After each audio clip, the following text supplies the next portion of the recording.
चूना, जी हाँ, चूना जो आप पान में खाते हैं वो लगभग 70 से ज़्यादा बीमारियां दूर कर सकता है। सच में चूना अमृत से कम नहीं।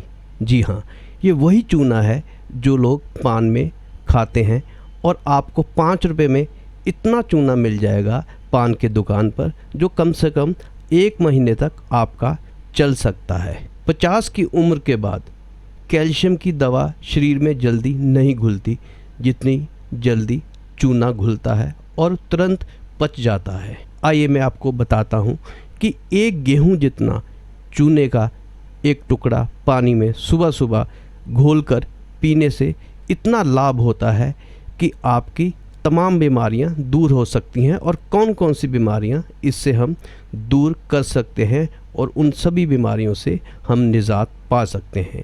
जैसे किसी को पीलिया हो जाए यानी कि जॉन्डिस हो जाए, उसकी सबसे अच्छी दवा है चूना। गेहूं के दाने के बराबर चूना गन्ने के रस में मिलाकर पीने से पीलिया बहुत जल्द ठीक हो जाता है।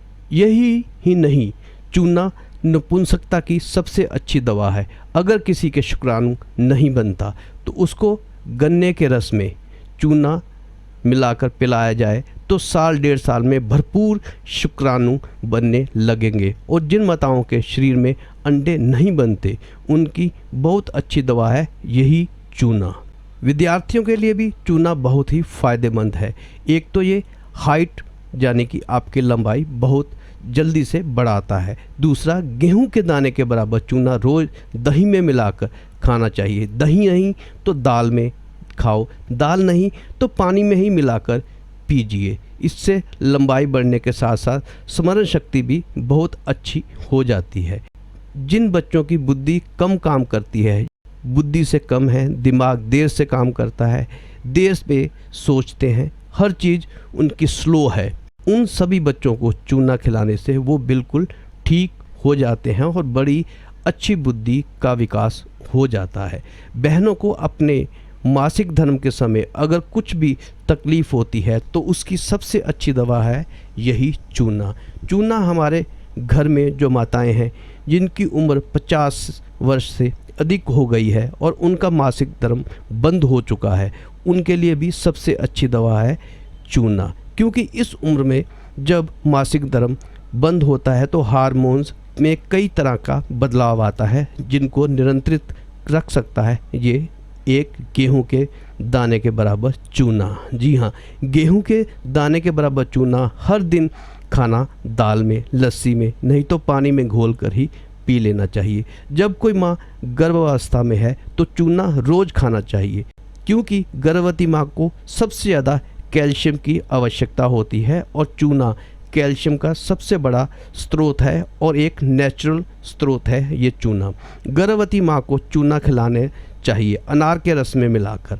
अनार का रस 1 कप और चूना गेहूं के दाने के बराबर मिलाकर रोज़ पिलाइए, 9 महीने लगातार पिलाइए तो 4 फ़ायदे होंगे। पहला तो माँ के बच्चे के जन्म के समय कोई तकलीफ़ नहीं होगी और नॉर्मल डिलीवरी होगी। दूसरा, बच्चा जो पैदा होगा वो बहुत ही हष्ट पुष्ट और तंदुरुस्त होगा।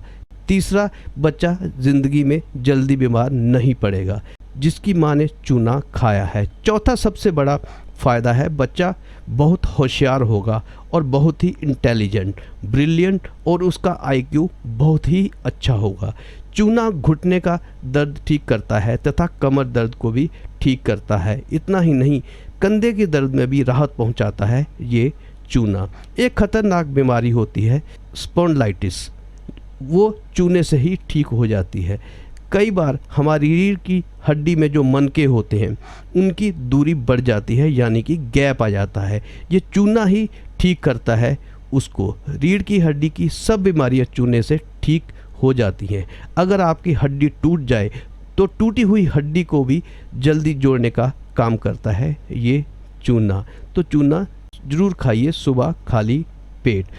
मुंह में ठंडा गर्म पानी लगता है तो चूना खाओ, बिल्कुल ठीक हो जाता है। मुंह में अगर छाले हो गए हैं तो चूने का पानी पियो, तुरंत ठीक हो जाते हैं।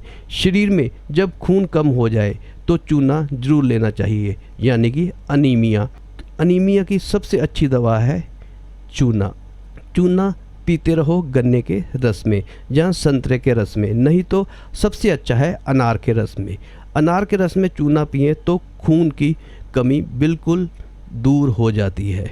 घुटने में घिसाव आ गया है, यानी कि डॉक्टर कह रहे हैं कि घुटना बदलना पड़ेगा, तो भी ज़रूरत नहीं, चूना खाते रहिए और हर श्रृंगार के पत्ते का काढ़ा खाइए, घुटने बहुत अच्छे ढंग से काम करने लग जाएंगे। तो देखा दोस्तों, 70 से ज़्यादा बीमारियों का इलाज कर सकता है ये चूना, एकमात्र गेहूं के बराबर ये चूना। इस बात की पुष्टि खुद राजीव दीक्षित जी ने भी बहुत से अपने प्रवचनों में करी है।